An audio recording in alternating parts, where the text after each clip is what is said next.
But again, so my guest is Erik Boyd. He's actually a legit anti-fascist organizer out of Los Angeles. Antifa's coming for you, right?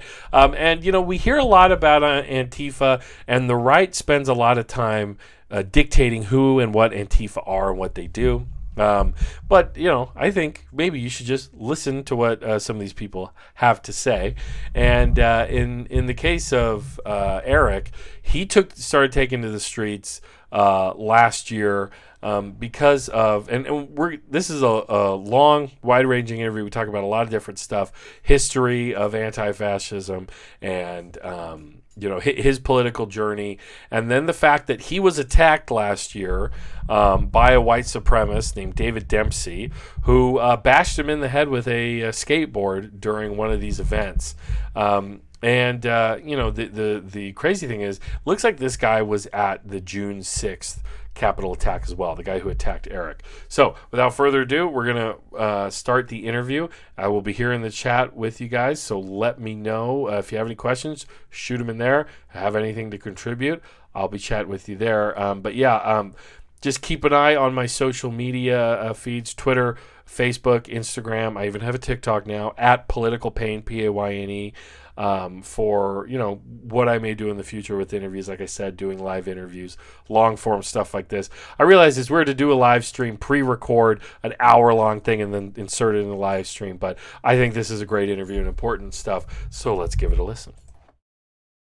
All right, my guest today on Political Pain is Erik Boyd. He is Los Angeles-based personal trainer, weightlifting coach, but also an activist who has started groups, involved in groups.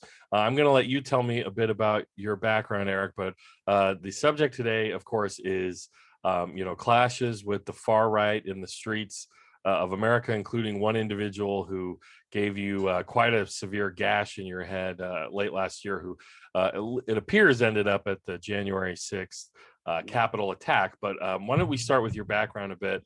How did you get into politics, and why did you start taking to the streets during the Trump years too, and maybe before that? Yeah, I'd say my political journey was pretty interesting. I grew up in a very conservative household, and I'm not going to say very conservative. I think there are plenty of people that think about very conservative, think about like evangelical, or they think about like racist, right wing, whatever it might be. I guess it depends on like what angle you're taking that. So I wasn't quite there, but like, I mean, my dad today is a Trump supporter. Like literally, like when I got the stitches removed from my head, he was wearing a MAGA hat. And I should add, my parents are both RNs, or my dad was an RN. He was in the military as a nurse, and that's where they met. And so I asked them, I'm like, hey, so that I can avoid a medical bill, because our medical system sucks in this country. Could you guys remove the stitches from my head? And my dad made it a point to wear his MAGA hat. Jesus. So and he knew who'd done this to you. Yeah. Man. And he was initially making apologies for it. He was initially basically saying, oh, well, you have no evidence that the Proud Boys are violent, this and that. My mom's like, no, you have no clue what you're talking about. My mom is has kind of, she's still got a lot of those we'll just say incorrect thoughts in her head about politics, and but she definitely opened her eyes to what some of these groups are when I started getting involved in this. So yeah, but going back to that, my upbringing was pretty conservative. Though my parents definitely were like, hey, I'm gonna let you kind of like figure out your own way, this and that. That's good. And yeah, I'd say up until I was like 19 years old, though, like honestly, if I would have been a few months older, I would have been old enough to vote in for George W. Bush. Okay. And I would have voted for him. Like, okay. That's where I was politically at that point. Full disclosure. Yeah. And you went from there to being, now you identify as an anarchist and an anti-fascist, right? So that journey was interesting, because I really, it started with I used to run well, so first of all, I'm a big hip hop fan, and I used to run a hip hop website and there were some folks from all over the world, including a guy from Romania who was in there. And this guy happened to be an anarcho-syndicalist who ran a union in Romania. And he, like we'd talk, and he's like, "Hey, you're, you have these tendencies." I mean, at that point, really, I was like, my conservatism hinges on like I don't like when big businesses go into small towns and basically push mom and pop shops out, using you know economic tactics that screw those people. So it's like I was already kind of prime for moving leftward, Yeah. but I didn't realize it. And so he was like, "Look, what you like small businesses? There's no small business like a worker cooperative." And I'm like, "What's a worker cooperative?" And so I looked into it, and I was like, epiphany. Wow, like this is way better than anything that I know of that exists. And then he like also introduced me to Noam Chomsky and like some of the anti-war stuff, and that kind of moved me in that direction as well. So that, I went from very quickly from being like a kind of center of the road liberal, where I was like, well, I don't fully endorse the idea of like, I guess you could say like, anti-imperialism, this and that. I do think we need to have, secret ops in Afghanistan and this and that. And like on that front, I like was listening to Obama and his debates. This is right around the time, the debates for between Obama and McCain. And I was like, what he's saying, I like on that front, actually. Yeah, national security. Yeah. Yeah. And it was funny because, like a lot of my teammates, I played football at Santa Monica at the time, and I had a lot of teammates who were, it was like, it's like, oh, well, this would be our first black president, this and that. And I'm like, they're like, well, he'll also get us out of the wars. And I'm like, that's not what he's saying in the debate. Yeah. And so that's what the hope thing was, like a Rorschach test. It could mean whatever you wanted it to mean. Right. Much, I think, in the same way that Make America Great Again was a Rorschach thing, where that meant so many different things to so many different people. What changed for you once Trump came around and you started getting involved with groups and even starting your own? You're wearing a shirt for it as well. Yeah. Sorry. Yeah. No, I dragged on there a little bit. Apologies. No worries. So, I mean, after moving slightly, so again, I had that influence of an anarchist pushing me in, and I actually became one myself after, like, shortly after that. And so, when the Trump administration came along, honestly, I think there are a lot of people that think of this as like a US/Trump phenomenon, but like my kind of first foray into realizing we're delving into something really bad was around 2015 when the Brexit vote happened. And that's when I started really paying attention to, because I was already paying attention. You can find political posts of mine from like me, like calling out, Obama's actions in like Yemen back in 2014, 2013, or earlier. But like when I realized, wow, the world is really going a bad direction, I'd say it started with that Brexit vote. And, there are things that you could have looked at before that. Duterte, I guess Duterte was on the same time. Yeah. But like the rightward shift in India, there was a rightward shift. Yeah. Modi, and then with Erdogan. Trump, Bolsonaro, and Duterte is concerning. But I think some people talked about Trump as being like almost like a U.S. foreign policy coming home. You know what I mean? Like that kind of weird disinformation strongman ops, being done here on the homeland. I mean, how did you experience it? So, I saw that happening with the Brexit thing, and that's where like I got like laser focused on politics. And so like as the whole campaign was coming forth, I was like, I still didn't necessarily believe that Trump would get elected, but I definitely was like really closely focused on it. And when he did, it was like, all right, I've got it. I mean, I was involved in Occupy to some extent, and so like I Okay. had some, some experience with activism, but I was like, all right, like I haven't really been active since then. And like once he got elected, I'm like, all right, let's deal with this. And like as soon as I started hearing about the first thing was like literally the day he got inaugurated, he started doing like the whole Muslim ban thing, Hmm. and people mobilized to the airports. And so I was at LAX that day. That's cool. Yeah.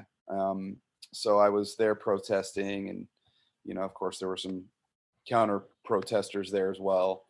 Um, so yeah, I mean, I guess like I started to mobilize at the beginning of the Trump administration, but it didn't really like come to a point where I was like really active Hmm. until I guess well when I got out in the streets it was Juneteenth specifically of last year. So it was with the George Floyd protests and all that. Um, And you have like a sect of Trump supporters who show up on the streets. They're in your area of LA-Tujunga, right? Tell me a bit about that, because this is something I try to explain to people about California. Everybody has this vision of California as, granola munching hippies in the Bay Area and Hollywood and all this stuff. But we have a lot of the same right wing extreme groups that you see across the country, and I don't know. I don't think of any one state as being stereotypically have those groups. yeah, Michigan's been pretty wild yeah. last year, but tell me, I mean, these were some of the groups you were interacting with starting on that Juneteenth event, right? Where I believe you said you were counter demonstrating there, right? Well, I think actually, and at risk of making this as long as possible, I apologize. I think I actually need to go back before I even stopped being a conservative, I guess you can say, right? Uh-huh. Like a big part of my journey to where I am today starts with the fact that most of my friends here in this area, even though this town this actually has the lowest black population in all of Los Angeles. Hmm. Um, Most of my friends were, well, it's mostly Latinos, which we have like 30% or so of the population is Latino, but like the other, it's like 50% is white, but only like 1% black. And I had quite a few friends who were black as well, and so from like middle school through high school, and I guess like my first experience with racism, like kind of seeing it and experiencing it in a personal way was a friend of mine was walking down the main boulevard in the town, sees a skinhead and turns around because he knows what he's seeing, and starts walking away. And the guy runs up behind him and punches him in the back of the head Jesus. for being black. And that guy showed up 2 weeks later and started at our school and started a race riot. Jesus. So This is like American History X yeah, level stuff, right? yeah. Yeah. So that guy shows up. This is 2004, I think. That guy shows up at our school and just starts yelling FN words, white power. And there's a group of black students standing behind him that get up and just start, you know, beating the crap out of him. And he's got friends. And this is the thing that a lot of people kind of trips people out, especially about California. And one of the things that I've learned since is just how much, just like basically what Peckerwood culture is. And just so people know, Peckerwood gangs are like a street gang um, that kind of started in California prisons um, that like mix lowrider culture with not neo-Nazism. Mm-hmm. And I think they're allied with the Sureños. I might have that wrong, but basically it's like, like a lot of these gangs, like including gangs that like ostensibly hate people of color or hate whatever, Mm-hmm. they find alliances of convenience with groups that they would otherwise not be caught dead allying with. Mm-hmm. And so he had friends who were both white and Latino. In fact, one of them was a guy I used to skateboard with in middle school, was a Mexican guy. And it's some neo-Nazis, including both white and Latinos, you know, in a big fight with the black population at our school. And I mean, you know, the stereotypical, there's a circle surrounding a fight at a Yeah. high school, right? Yeah. This was the opposite of that. My friend and I were standing in the middle watching a war zone go on in every direction around us. Wow. And that was one of many race wars that happened at that school. Not, you know, I mean, others were, but it was almost always whites versus somebody. You know, the next year was like whites versus Armenians. Oh, Jesus. So we have a pretty big Armenian population in the area. So yeah, so this is characterizes your area of LA, and then you start showing up on the street. And I do want to get to you know, the event where you were bashed in the head with a skateboard by a neo-Nazi. Yeah. Well, I give that background because that's kind of like where I started to get aware of this stuff, and then I also started noticing some of the more latent. Like, I coached at that high school a few years later, and there was a coach that thought, oh, I'm comfortable around other white guys, who's coach on the team with blacks, you know, black football players, telling me N-words are just good for, you know, sports and entertainment. Jesus. Because he thought he was comfortable in front of another white guy. You know? Yeah. So this is the kind of stuff like I've experienced now at this point. And so I'm like, okay, immediately when these Trump rallies start breaking out, they probably started in like May, I guess. Because like I said, they started about a month prior to when I got involved. And there were like a handful of people that would go out and counter protest. And then one day, like I said, on Juneteenth, or in the lead up to Juneteenth, someone put out a flyer saying, hey, like, and it turns out it was someone who ended up becoming a part of the organization that I started. Like, hey, we're going to counter protest. These guys show up. You know, they're not going to cancel their events despite the fact that it's Juneteenth and that. So we get a big showing. We outnumbered them like 3-1. And that's where like a bunch of people met. And that day we had a woman who, I believe her name was Shirley, shows up, and like, I mean, it was her thinking she was edgy and doing a joke, but she did a Nazi salute at us across the street. Another woman unfurled a Confederate flag in California, for Christ's sake. Yeah, and so and then there were, you know, a few like almost scuffles that day, and that point. And by the way, the reason why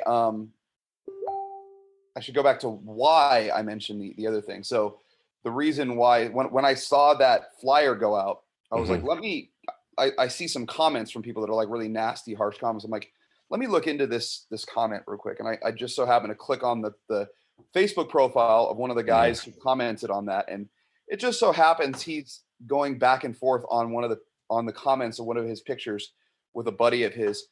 1488 racial loyalty, brother. And so, I mean, I usually have to explain this just to make sure I'm please do. A good amount of your crowd knows this, but for those who don't know, 1488 is one of many code words that neo-Nazi groups and other groups, all these groups have, like all these different white supremacist groups, they know they have to code their language. 14 words, 88 is HH for Heil Hitler, right? The 14 words. I didn't want to say it. Yeah, I get you. The 14 words. Oh, yeah. Let me know if there's anything that you. No worries.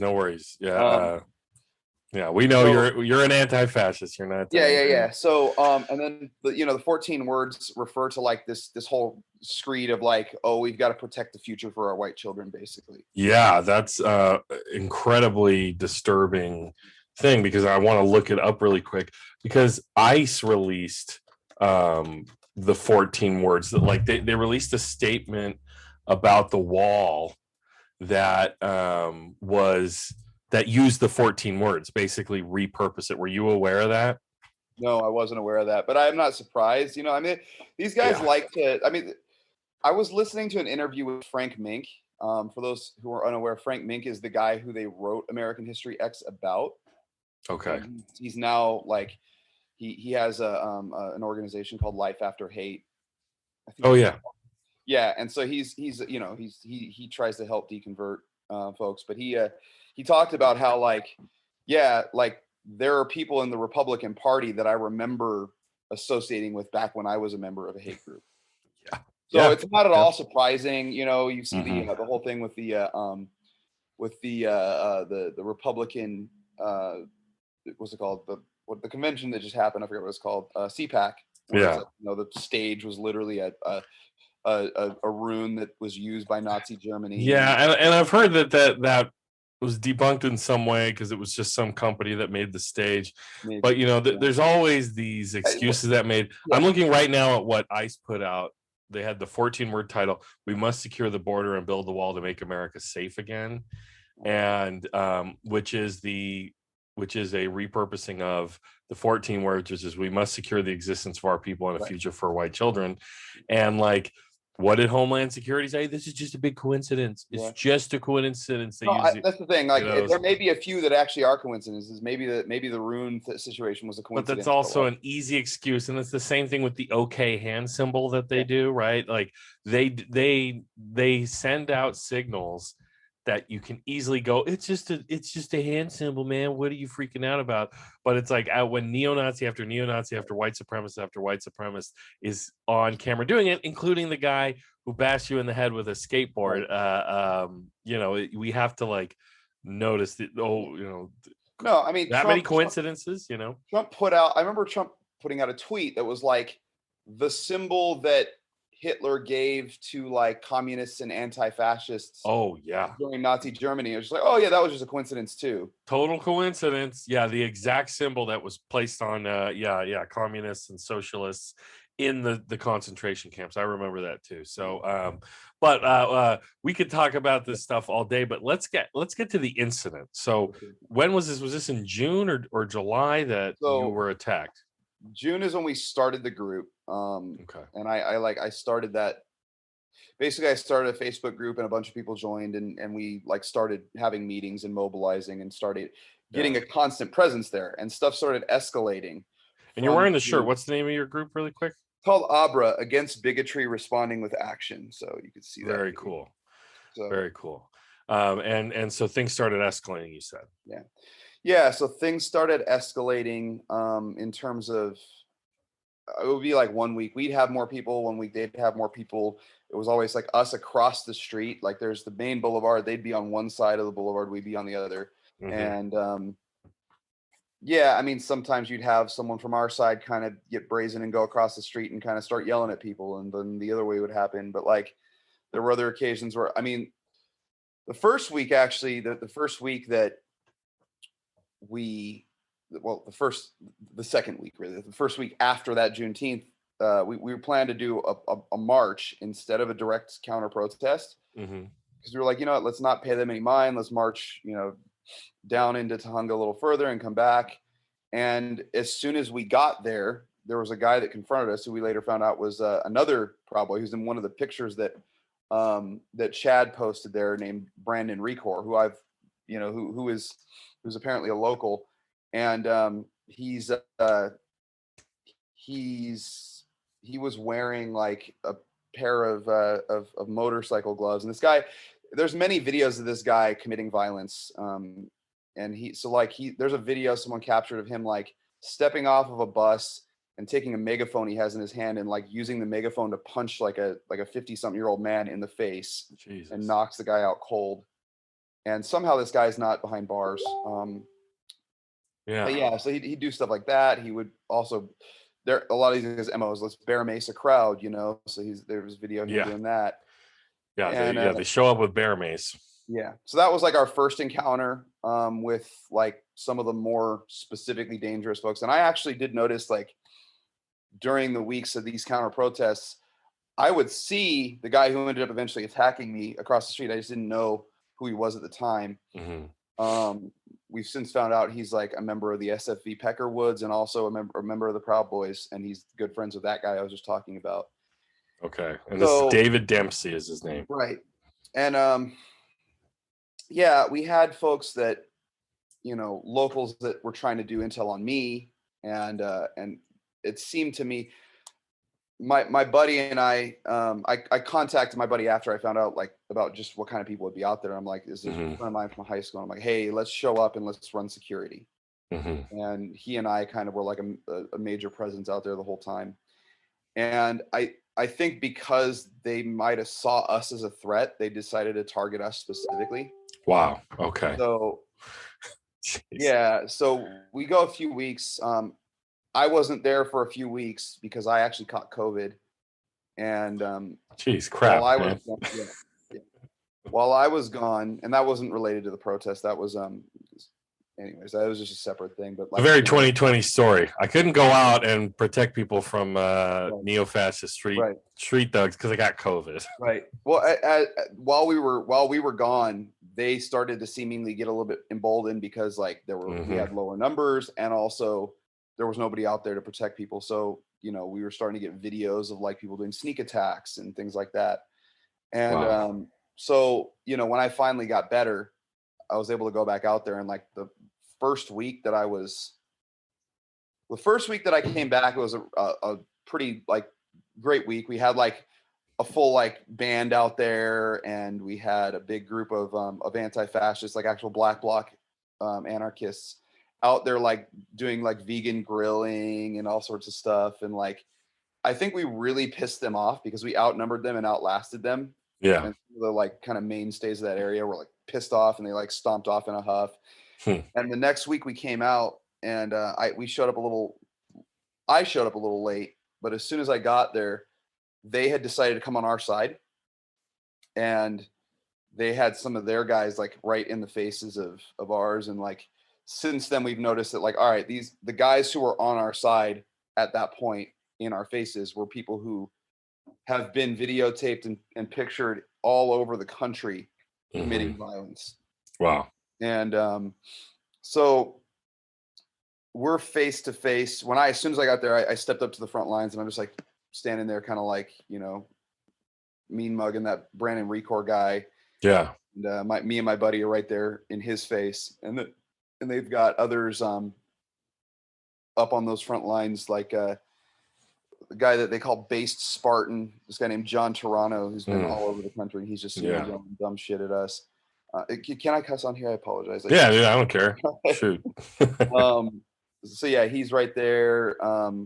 There's this this one other guy who's been at a lot of these events named Adam Michael Kiefer. Yeah. And And then and they kind of had a line, right? There yeah, it almost looked like like a skirmish where you have a right. line of these guys, you guys were holding your line. A friend of yours, if you can remind me his name, I watched his YouTube video, does a bit of a deep dive into the video, and there was one guy with like a flashlight jabbing people in the ribs with it. So that's so I actually talked to that's Brent Lengel. He's Yeah, the New York City activist from Occupy, and also an anarchist as well. very cool. He and shout out to him. He's working on a movie on Buenaventura Durruti, the Spanish Wow. CNT-FI. Well, actually, I guess it wouldn't be CNT-FI, but whatever. He was like the frontline leader of the Spanish war front for the anarchists. Wow, very interesting. The Spanish Republicans, by the way, is what they were Of called. course, of course. But yeah, so he's he that was Brandon Recor that he was talking about. And Okay, so yes. the reality of what that was is, so it looked kind of like a flashlight. What he was really holding, and I remember from that day, it was a microphone. Oh, okay. And Okay. so what had happened that day was, so we're standing there face to face with these guys, and I really think at this point there was like a planned attack. Yeah. There's a mix of both locals and the folks who go around the country doing this stuff. One of the guys who was on that side, who we actually talked. This is an interesting one. Who we talked down from showing up anymore was my buddy who is in that video with me, the tall, light-skinned black guy. Hmm. He his girlfriend's brother was on the other side, on the Trump side. What? In Whoa. our face at that thing.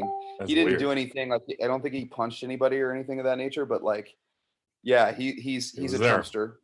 Wow. Yeah, and he so we had these guys in our face, and we're getting surrounded at this point. Hmm. And so some of our Black Bloc folks showed up a little late, and they're starting to kind of help us advance so that we aren't surrounded anymore. Hmm. And when we finally advanced, we they kind of started to get, some of those folks started to get a little scared. That guy that you were mentioning earlier, we were talking about this, I think, before we got on camera. This kid Philip Young is his name. He had been there, week upon week. He's the one with the socialism sucks hat on. He has pepper spray in his hand. We can see it the whole time. Oh wow! He starts pepper spraying my buddy, and then turns the pepper spray on me. And right at that point, I tackled him. Whoa. Okay. So I tackle him, and as soon as I tackle him, there's a guy standing back there that just turned out to be David Dempsey, and we have plenty of proof of that, which is in the email I sent you. Yeah. He as soon as I tackled this guy, David Dempsey starts punching me in the back of the head. David Dempsey at this point is wearing a ski mask and a shirt. This is free commie helicopter rides. Yeah, penis shave. Yeah. And on the back it says F Antifa. And so, he starts doing this, and and I just want to interject really quick, because it's interesting how, anybody who counter demonstrates Trump supporters and they're wearing COVID face masks gets accused of masking themselves. I saw it at one of the events that I covered where Trump supporters started swinging at a counter demonstrator, and you just get called Antifa and take off your mask, Antifa. This guy's wearing a ski mask. It's not a COVID mask. I think the correct term was like a full like a balaclava or whatever. Yeah, it's like a face wrap. Like an IRA member in this case, Exactly. He's wrapped his whole face. He's wearing sunglasses. In fact, I have the footage here from Chad Loader's tweet he has thread a good about short version of the video. Yeah, let's just see that truncated clip really quick. So here it is. It's going to play on a loop. So you see the clash. There's Dempsey, and then here goes the skateboard. Wham! Hits you right in the head, and you go down. You weren't knocked out, but you were lacerated, right, by that. Yeah. So you can see he's very much coming in behind the line of skirmish here and swings over. Yeah. Right. So this is, and of course the content warning, I should have said before this, for violence, but it's about to get bloody here. This was the wound that was inflicted on you. How many stitches was this? I didn't keep count exactly, but it was like you got to keep count, man. It's your battle scar. I know. It was like, so they had a stitch underneath because the membrane, like just above my skull, split as well. Oh my God. Yeah. So it was like I had to get like 15 to 20 something stitches on that layer and another 15 to 20 on the upper layer. So God damn, Eric. Like Jesus. 40, yeah. Okay, I can't look at it anymore. But we should mention, though, sorry, I'll go back to the screen share for one more moment, because it looks like David Dempsey was not just at there in LA, but it looks like he was at the January 6th attack, wearing similar gear to what he's worn before.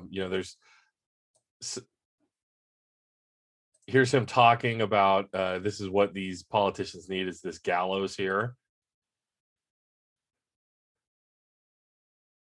Right. And then here's him, I believe in LA, saying, oh, Black Lives Matter, they're the racists, right? Yeah.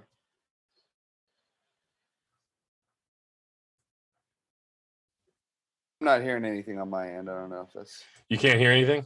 No. Oh, bummer. Oh, well, I hope well, the audio isn't that important. Summarized it well. Yeah.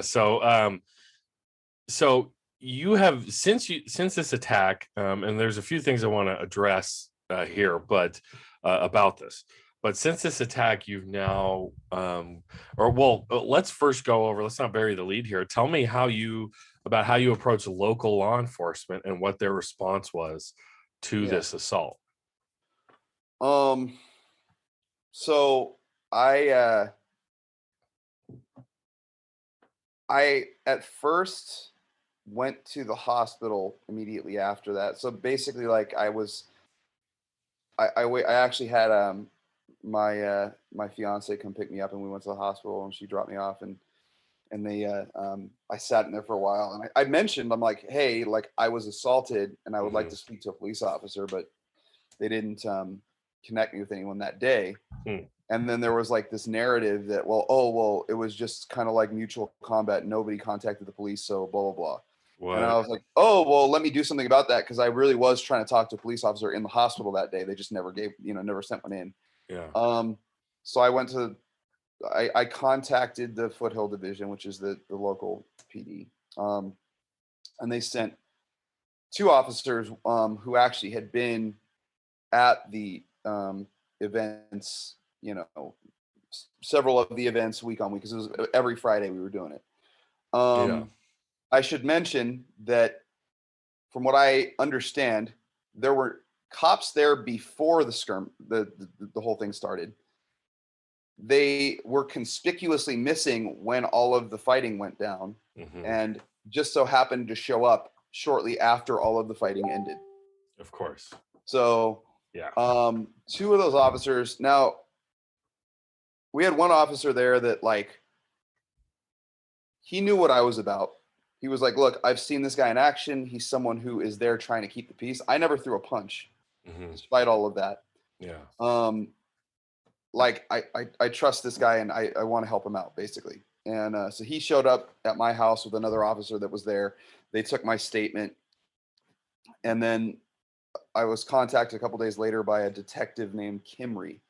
And I sent all the evidence that I sent to you to him. And the evidence, I should mention, includes, you guys saw the video of him, swinging his skateboard at me. There is another video of him doing that to someone else with the same skateboard and no mask on. Oh, wow. Which is in the evidence I sent you. There's also an awesome, by the way, that video was captured by an awesome reporter. I'm trying to remember his name right now, Ricardo something or other. And so he like messaged me on Instagram. He's like, hey, I have all this evidence that shows you like the clear attack. At first I actually thought, so what was funny about the attack is that, like, when it happened, I didn't see who hit me or what hit me. Yeah. I just felt something that felt like a really hard punch.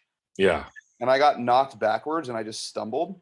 And I was like actually getting ready to go back up to the front lines. But then I realized that I was gushing blood. Oh, jeez. And at first, it's still at that point, I'm like, someone just punched me really hard. Yeah. And then my buddy contacted my mom, and she's like, he just got hit by a skateboard. And I was like, and there's another angle that shows that like a piece of the skateboard actually broke off. Oh my gosh. And so I was just like, wow, I'm like shocked that they didn't knock me out. That was interesting. But yeah. And then so yeah, I mean, at that point, like I said, I got like the next day I got this contact from this guy. He's like, look, here's evidence that it was a skateboard. Here's evidence that the guy who did it. Yeah. He's wearing the ski mask or balaclava. And then here you could also see he's got the same shoes on in this outfit as to another outfit he changed into. He's got evidence of the guy saying F Antifa both with and without the mask on. You could hear it's the same voice. There's a picture of his pants, and you can see what they are is this like these khakis that are, the zip off khakis. So what happened, and a friend of mine followed him into the Big Five across the street where he went and changed. And he's like, dude, I'm telling you, he went and changed. And so you can see that it's like these khakis that zip into shorts. So he slips into a pair of shorts, khaki shorts, same shoes on, and you could also see in the balaclava, you could see the kind of like ponytail that he's got like bumped up back there. So like I sent the detective all this evidence, and the detective's like, all right, I'll get back to you in like a day or so. And then he contacts me and he's like, hey, we'll stay in contact and this and that, but there's probably not much we can do, this and all that. And I tried contacting him after that and like ghosted me basically. Nothing. So nothing. Yeah. And then the guy ends up at the Capitol on January 6th. And he already has. And we should also mention that, and I think what you're about to get into is that he was already on probation. By the way, he's got a rap sheet. Yeah, he literally, there's video of him, and he's got an arrest record for severely bear macing a crowd in Santa Monica in 2019. Yep. Yeah. And so he also went on the following week, him and his brother, to assault and like brutally bear mace and assault a reporter friend of mine named Sean Carmichael.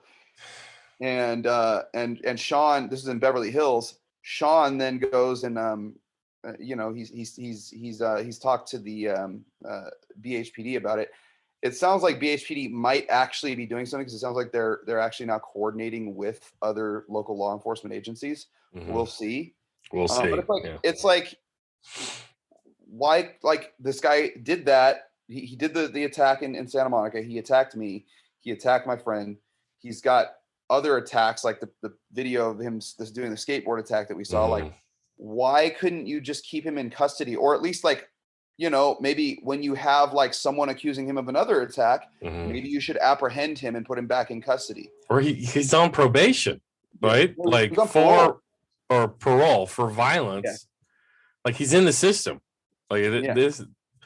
And I don't like to get too conspiratorial on this channel, but like, what assumptions, or what are we left to assume if law enforcement isn't going after neo-fascist street thugs?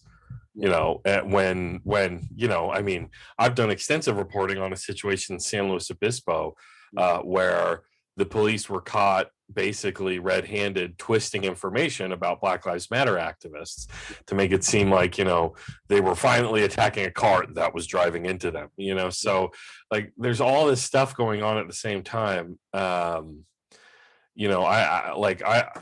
don't know. I'm troubled by what you're saying. Who knows if Dempsey did anything at the Capitol that has him on the FBI's radar? Well, we do know, because he actually was the one who, the video of the guy who's attacking a police officer with a flagpole, that was Dempsey. How is he not in custody right now? Yeah. I was scouring the internet. He's not in any of the dockets or any of the stories about the Capitol attack, right? So he's at large right now. It's very, very strange, very odd that, and Chad Loaders, I recommend everybody go give Chad a follow. He's a real Chad, that Chad Loader. And he's also Antifa Batman, so Antifa Batman. So go check out this thread, because he has all this stuff, like how Dempsey even got to the Capitol, basically bankrolled by a Latinos for Trump lady, and all this other crazy stuff that's involved here. That's another important part of the story, actually. Yeah. So they were out in Tujunga the whole time, the Latinos for Trump group, and they were funding a lot of and doing a lot of the work to get people into Tujunga, because a lot of the people that were there were locals, but then of course like, to get the locals there in the first place, you had to have a decent group already. Yeah. And part of that group was her group, Elsa Aldiger, who he's good friends with. Okay. And so this is an interesting thing too.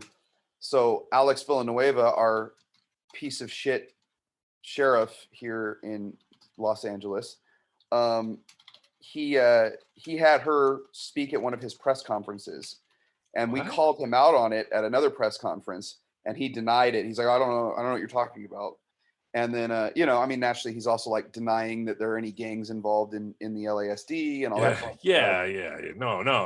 So, jeez. Yeah, I have, and that's the thing I was harping on when this whole thing started, when just after the death of George Floyd, and we saw the violence against peaceful protesters from the police, was all these stories. The FBI has had it on their radar that white supremacists have been actively infiltrating law enforcement, and what's been done about it. And then you have the murder gangs, like in LAPD, they have skull tattoos.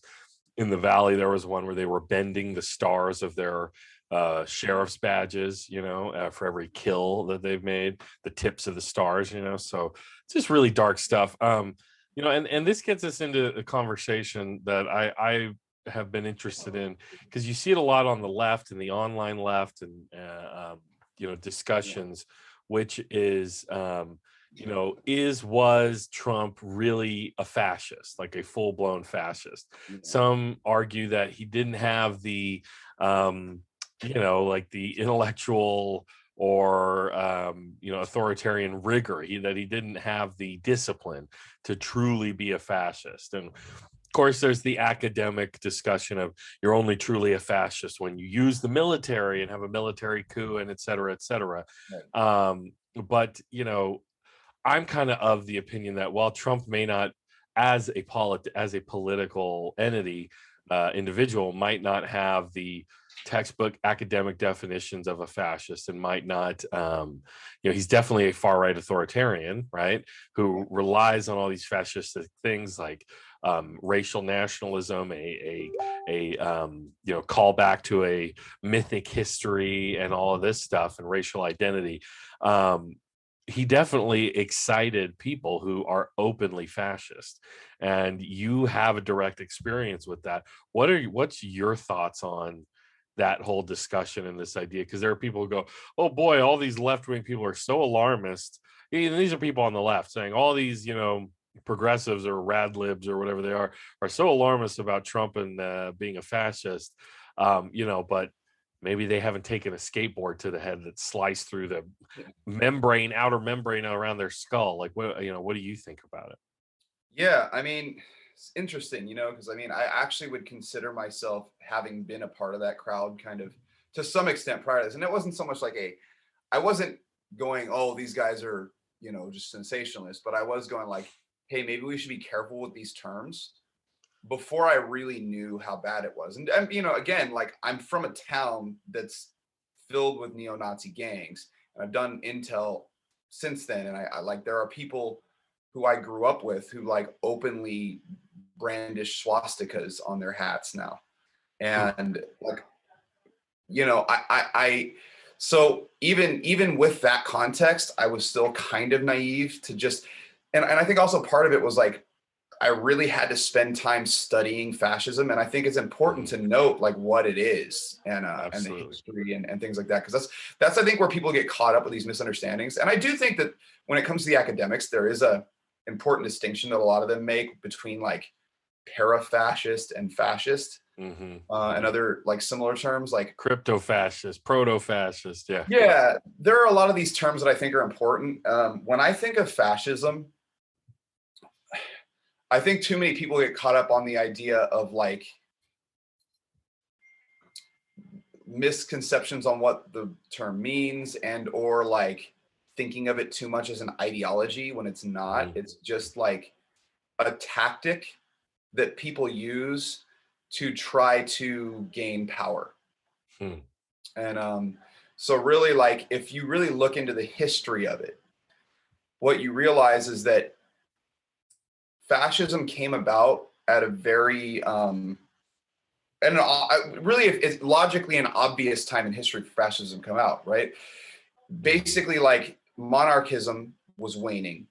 Yep. And you start to see people kind of hearkening back to a better time for them specifically, Yeah. And so, but then you also see like people becoming radicalized and people becoming aware of this idea that a better society is in front of us. And so what you see is this like this weird marriage of two camps. And actually what a lot of people don't recognize is like the original fascist tendency came about when you had people who like Charles Maurras, Maurras, was like an actual monarchist, like a neo-monarchist back in the 1800s. And he was like a major influence and associate of two of the like main heads of the fascist tendency, of the proto-fascist tendency, George Sorel, and it's spelled where it's George. It looks like George's, but it's Yeah. George Sorel Yeah. and George Valois. And so I always get too confused. I believe Sorel was a Marxist and Valois was an anarcho-syndicalist.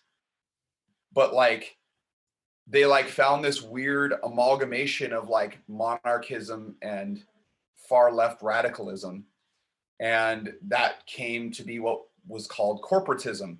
And so a lot of people get caught up on this idea that, oh well, and this is where the left, oh well, fascism is just the marriage of corporation and state. Not really. Like when you talk about corporatism, you're talking about the idea of corporatism in that sense, which ended up becoming part of Mussolini's plan of corporatism, which was like this idea of like everybody has their place in society and they need to know their place in society. It's basically this idea of corpus, as in like the corpse, as in the body, and like it's a metaphor for like all the organs of the body working in sync with each other. Yeah, and that's great in theory. Yeah. But then when it comes to seizing power and Even then, like, I guess there's different types of corporatism, but like if you think about the way that they're framing it, it's like you're supposed to do this in society and you're never allowed any other agency in society. Yeah, but you made a good point earlier about fascism, that it outside of an not just an ideology, it's a way that people seize power or preserve power. And like just the fact of having street movements, like, or movements of street thugs who will attack minorities, ethnic or religious minorities, will intimidate people, and attempt in the case of Michigan, attempt to kill or remove democratically elected leaders, so well, the thing about it is that it's like, just even the history of it, it's like it's people that want to, again, go back to a monarchical system and be the head of that monarchical system. By the way, of course, like even from the outset, there was a lot of very anti-Semitic ideology woven into it as well. So I mean, all these concepts kind of were starting to form already, and what you end up with is like the next person who's even more authoritarian and psychopathic than that, takes control. I mean, so you think of like Mussolini is like the first person who you think of as a fascist governor, person in charge of a government. And then, Hitler comes along and says, "Here, hold my beer," and like, even though like Nazism isn't directly tied to the origins of fascism, it's become fascism. And so like, interesting, the term has become incoherent as a political ideology. It's become more of like here are these series of tendencies to look out for that relate to methods that these people grasp onto popular sentiment, use it to indoctrinate people into into a cult, really, and use them as political pawns for their own power grab. And oftentimes the people they're using as pawns are the very people they're demonizing. And if you look at Hitler, for example, he had some degree of Jewish support, and of course they were killed off. There were people in the National Socialist movement who actually were socialists. Yeah. But hey, Night of Long Lives comes around and let's kill Gregor Strasser. And of course, Gregor Strasser wasn't exactly a good person either. But the point was, like, let's kill off all the communists and socialists who are actually in the Nazi party. Yeah, and of course Stalin, allied with Hitler early on, and we saw how that went. But like, and you see this reflected today now, where you have certain uncritical, less than, people who don't see the cynicism of it on the left, who think, well, we just need to unite with these right wingers because they talk about the elites all the time, and that's what we hate, and maybe they don't have as systemic or critique, or maybe their outlook is ahistorical, but you see this, penchant for, oh well, the Boogaloo Boys say like leftish sounding things, so maybe that's just fine. We need people on the left with the guns too. So it's like it's kind of naively walking into. There are plenty of people on the left who have guns, by the way. Like that's absolutely. But there's a naivete that I see among some on the left that we're not. That I don't know, because.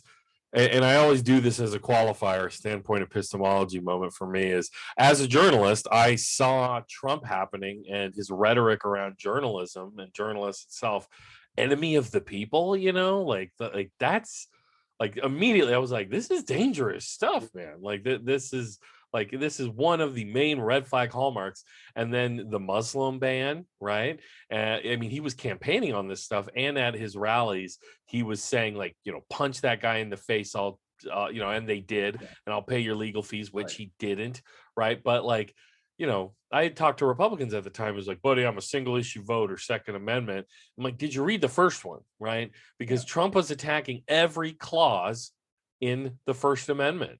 The freedom of the press, the freedom of assembly, right? They're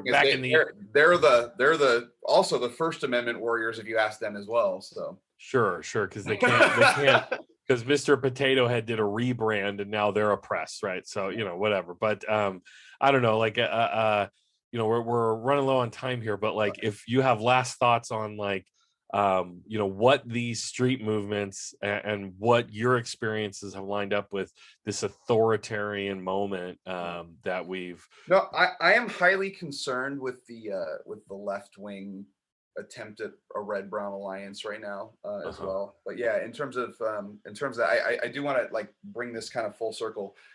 So, mentioning Trump, and like you mentioned earlier, the idea that Trump is like you're concerned about people that don't think, oh well, he's this and that. He didn't consolidate power, right? Yeah. And it's like more people get hung up on the textbook stuff. Yeah. And I'm just like, look at the broad situation. There are so many examples historically that I think are important. I mean, Hitler before he took power was still a fascist, and he did the beer hall push, which was very much like the January 6th riots. The Chud Hall push. You could also look at other people that he aligned with early on in power. Most scholars would consider Gombos, what's his name, the Hungarian guy who died of like testicular cancer in like 1939, who wasn't quite as fascist as Hitler, but very much considered himself an ally of Mussolini. He would be considered a fascist. He never consolidated power. The situation in Romania, there was no consolidation of power in Romania, but they murdered Jewish people and they allied with Hitler. If you're that concerned about the title, we can just Jair say far Bolsonaro, right. Like you're telling me that Jair Bolsonaro's not a fascist? He hasn't consolidated power. Yeah. If you're that concerned about the F word, we can say far right authoritarian. How about that?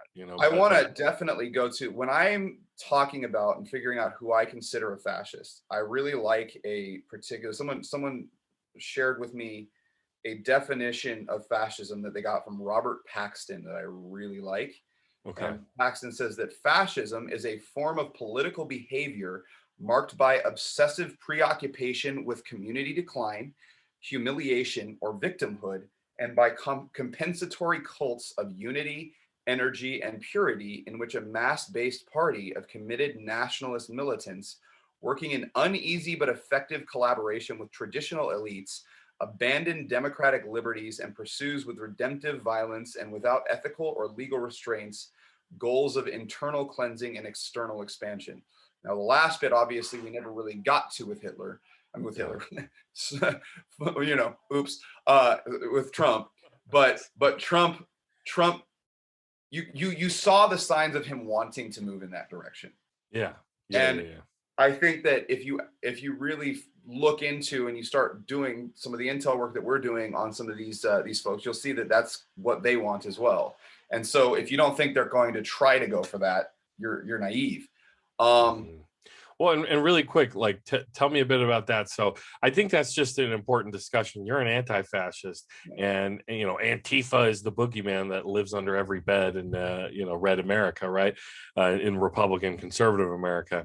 And by being willy-nilly, by just calling everything fascism, right, that doesn't help you strategically as an anti-fascist. No. But at the same time, the right, which has made this very much a cynical alliance with far right street whatever you want to call them, far right extremist organizations and groups, they are now trying to do the projection game where Antifa is really fascist. You watch PragerU, you guys are fascists, not us. I mean, so it's, again, reminder, Antifa it's not an organization, it's a decentralized.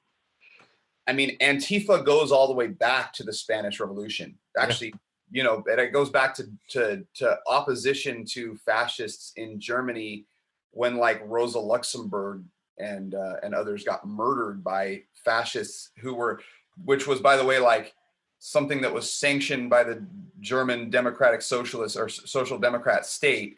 They like, oh, well, like, let's fund these paramilitary organizations that just so happen to be these far right paramilitary organizations, and let's empower them, and let's turn our backs to that one that's going on. And then they just go and start like picking off radical leftists, communists. who were speaking out against this whole thing. And so like it started in like 1932 as specifically a response to the encroachment of, you know, of fascist repression in the streets. And when I actually when the Trump administration came, I've always had a bit of a critique of Black Bloc. I think there's a lack of strategic cohesiveness to Black Bloc in a lot of ways. Well, you could expand that out to the left in general, but do go on. Right. But, you know, I mean, it's this idea of like, don't police my actions. Okay, well, like at least have like an action plan. That's my critique, I'd say, right? And so like, but at the same time, like, because of that decentralized nature, you know, and because of the history of it, and because of who these activists are, like they're on the cutting edge of knowing when like a real problem is coming. And they saw it long before I did. And so I was critiquing that, actually. You can find a post on my Facebook page early on, like I was critiquing Antifa, and part of it was like, oh, well, there isn't really this big fascist uptake, but they saw it before any of you guys did, and definitely before I did. Yeah. And so, yeah, you know, it's almost like it's like an immunity response. Everybody's scrambling to get vaccinated. Yeah. It's almost like they had the antibodies and they were kicked in early on to respond. They mobilized into the streets. Some of their tactics have been bad, but I can tell you, Richard Spencer getting punched in the face, that was the end of Richard Spencer. So, I mean, like, you can say, all right, that's a criminal tactic, and sure, maybe that's a problematic tactic, but I to me, it's like, in some cases, like you know, like intimidation has worked, you know, and it's backfired too. You know, there have been cases where, like, you know, what was it? I think the Patriot Front got like violently pushed out of a certain action, and like that made national news, and it gained sympathy for them, even though they're a fascist organization. Yeah, I remember. Patriot Prayer, that's what it was. Yeah. Oh, yeah, Patriot Prayer in Portland. Yeah, I mean, I remember Charlottesville happened. You know. Yeah, looking into like Ruby Ridge, you know, as soon as this guy was, you know, holed up in his house, and you know his wife had been murdered, you know, shot by the ATF, you know, all these. All this reporting, you know, the spotlight was on him and his family, and then it was like, well, he's not a white supremacist, he's just a white separatist, you know, like just like trying to, you know, like downplay it. Not, you know, not that the ATF didn't bungle the whole thing, but like it's just you know, it's fascinating how that kind of stuff can play out. Yeah, and that's interesting what you say about the whole Richard Spencer thing. It should be noted, nobody hit Richard Spencer in the head with a skateboard. And and the thing is, he got interviewed later and was like, look, I think they've won. What they've done, they're like, I hate to admit it, but their tactics are effective because I'm afraid to go outside now. Wow. Now, and do you feel that with the Proud Boys and all of these other groups that, I mean, to a certain degree, you know, that they should, I mean, they do need to be met if they've made it clear. I mean, being a Proud Boy, you have to engage in violence to become a member. I should be clear, like, and I say that because that's the most visible tactics that anti-fascists use. But there's this big misconception that like the whole movement is about violence and bike locks. Yeah. And so that's just not at all true, right? Like the vast majority of, I mean, what oftentimes happens, like what we saw in Tujunga, was like there was this big growth of a fascist movement showing up, and it became violent. It started with, and most of these incidents start with some jackass on that side pepper spraying someone, and then someone defending themselves from that pepper spray, and then someone on their side using that as an excuse, and then committing violence. And that's the vast majority of these incidents. You know, and oftentimes they get portrayed as different, right? Like there was an incident where like a neo-Nazi, like they were in a bus, they throw a hammer out of the bus at some anti-fascists. Andy Ngo was recording back, and Andy Ngo goes and reports it like it was just the anti-fascists throwing a hammer in. Absolutely. Of course, Andy Ngo has been giving like hit lists to Atomwaffen, literally the most violent neo-Nazi gang there is, you know. Yeah. Yep. but yeah, so the vast majority of what anti-fascists do, and by the way, we look up to people like Frank Mink, right? Like, if you can deprogram a neo-Nazi and a fascist, by the way, we have ex-neo-Nazis, ex-fascists in our group who Wow. have come to see the light and who are now doing what they can to deal with it. And most of what we do, it's letting people know, letting the public know, hey, this person does this. It's what Chad did. It's Chad posting video of, look at these violent attacks that these guys are doing. Mhm. Look at what they've done. Look at what they're involved in, and look at the connections between all these guys. That's the And vast majority of work that we do as yeah, and that amount of research and documentation is impressive.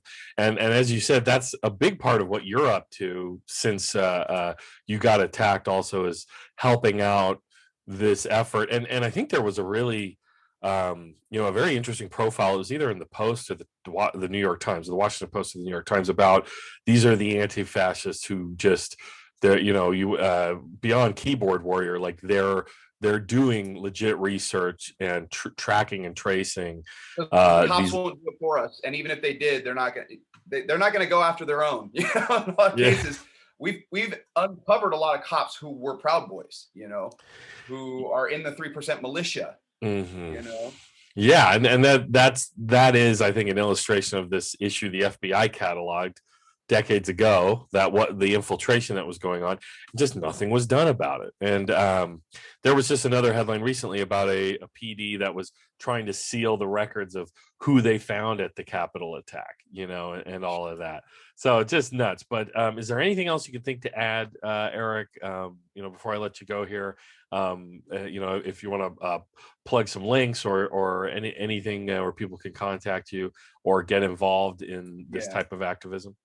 I would say there needs to be solidarity between all sorts of movements. And I think that any good anti-fascist activist, any good activist, really, in any of these quadrants of activism, if you so to speak, if you want to get involved, need to have an intersectional analysis that contains with it a class-based analysis as well. And so, like, there are people that I associate with who are highly focused on anti-racism.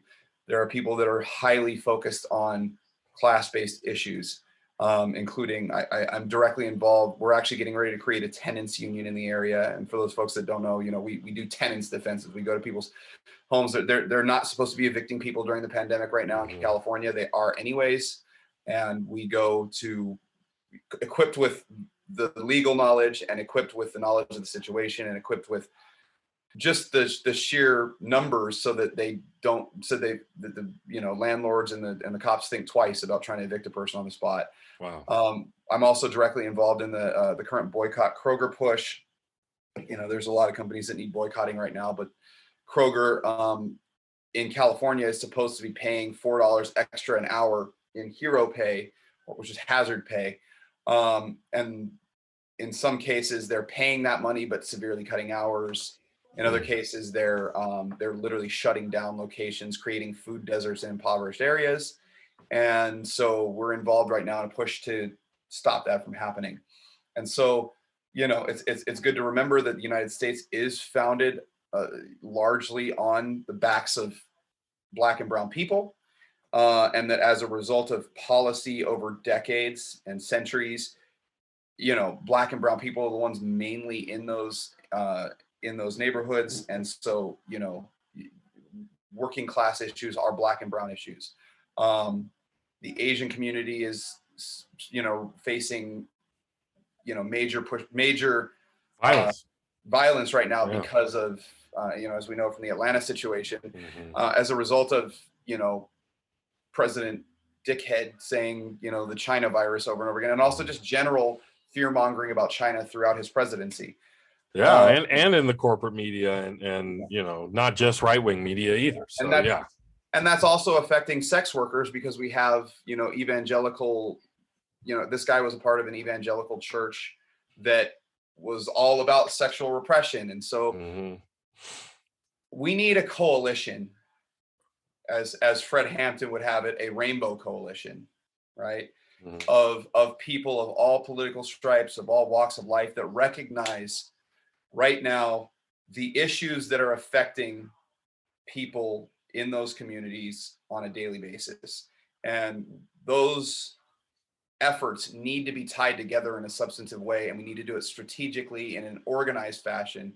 We need to be able to uh, come up with a game plan to really push back against the white supremacist capitalist system in the here and now, uh, to make life better for Black, brown, working class people, LGBTQ plus people, etc. Wow, and that is a that's a good place to end, of course. But I like what you're talking about, that it's a holistic thing. It's you're not being a reductionist. It's it's only down to this issue or that issue, class or race or capitalism. It's it's all at the same time, and hopefully the left. I think the left has learned a lot of things over the last several years. But of course, the infighting and the I mean, that's part of just I think the intellectual diversity we have on the left, right? We're not monolithic, but at the same time, I do like to hear about groups like yours that aren't just stuck in one small focus. You're expanding out to tenants' rights, and you're reaching out to other organizations and collabing as well. And like you said, solidarity, solidarity, solidarity. So I want to thank once again Erik Boyd, LA Tujunga activist, anti-fascist, your friendly neighborhood anti-fascist, and personal trainer. And did you want to add something there, Erik? Sure. Yeah, I just realized I was thinking of, in terms of you did it, plugs, of course, as well. I think if folks are interested, the whole part of ABRA, we want to try to help other communities that have similar issues combat the same things, combat racism. We've got people in the neighborhood that are working to get on the neighborhood council right now, because we have a very racist neighborhood council that needs to, be overthrown. But and I'm not a huge fan of electoral politics, but I'll take a pragmatic approach, and I'll work with liberals and progressives where it makes sense. And so we're taking a diversity of tactics approach. And so if anybody has a similar issue, we really want to start getting ABRA chapters. We call ourselves ABRA of the Foothills, or Foothills chapter. We'd like to get chapters all over the state, all over the country. So if folks want to learn from ABRA and build their own chapter of ABRA, talk to me about it. We have other coalitions that I've been building all over Los Angeles. We also have a website that we're building. It's not there yet, but we'd love more people to help out. As an anarchist, I like things to be as democratic and decentralized as possible. So if folks want to come in and give their input and write stuff for our website, it's called laactivist.net. laactivist.net. What's your Twitter tag? My Twitter tag is IAS movement. I also run the ABRA _Foothills Instagram page, because that's where a lot of activism work gets done, even though I don't like Instagram. Hit me up on Signal if you guys are on there. Yeah, we all have our begrudging social media platforms when we don't enjoy it as much. But I want to thank you again for being on the show today, Erik, and sharing all of this information and your work and your experiences with me today. Yeah, thank you for having me. You bet. Alrighty, that was Erik Boyd, a very interesting guest to have on the show. A self-described anti-fascist. You hear so much the right characterize what Antifa is and what anti-fascists are and what they stand for. And sometimes it's just good to hear what they have to say for themselves. And this guy doesn't go out looking for a fight. He specifically was out there trying to protect people in his community because he was seeing things escalate. He was seeing Proud Boys show up. And if you guys didn't know, the Proud Boys have, as part of their rules for becoming a member, is you have to get in a fight. You have to inflict physical harm and violence on people on the left, or you know, people who obviously, you know, they say leftists, I believe. But so that's part of being a member of the Proud Boys, is harming people. And you know, Antifa, you know, this distinction was made by the FBI director that Antifa isn't a group. It's because everything is completely, like Erik was saying, decentralized. It really is just anti-fascism is a type of an ideology, and you know, anybody can have it, you know, or can believe in it. You don't have to be wearing black, like he said, a black bloc anarchist. You know, you could just be somebody who, you know, just believes in standing against fascism. And I shared this on Twitter the other day. This clip from Christopher Hitchens, who is was one of the more prominent, probably the most prominent Marxist in American discourse for a long time. He did take a conservative turn, of course, later in his life around Iraq and the Iraq War. But listen to him. He's talk about, this is in 1995. They're reflecting on 50 years since World War II, and listen to him characterize. He mentions anti-fascism, but he also characterizes the right-wing extremism in America. He links fascism in World War II with Oklahoma City and the Oklahoma City bombing. Really quick, listen to this clip. So you need the corrective, and we may need it. We may need it sooner than we think.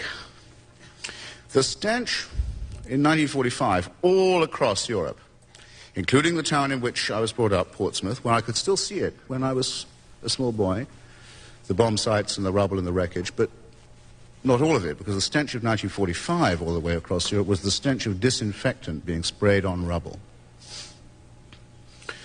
You can't dig anymore. There's no point in it. There's only putrefaction and misery underneath. You can't keep digging if you don't disinfect it. And I would say that the stench of disinfectant sprayed on rubble, the rubble is on top of human remains, is the particular tang, stench, odor of fascism.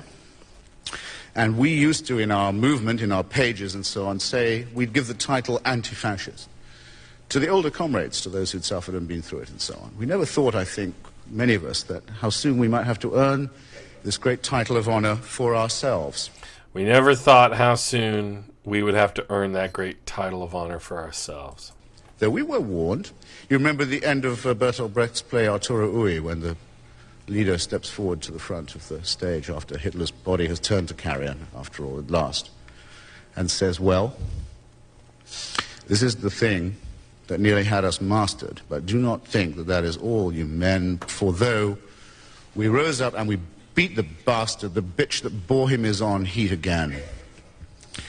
And I think the stench of rubble and carrion and disinfectant from Oklahoma is a kind of a warning. And this time it's not digging out at the end, it's digging out at the beginning of a battle with reaction, with the Galenites and their descendants, and with those who wanted to turn yours, my democratic republic into an empire.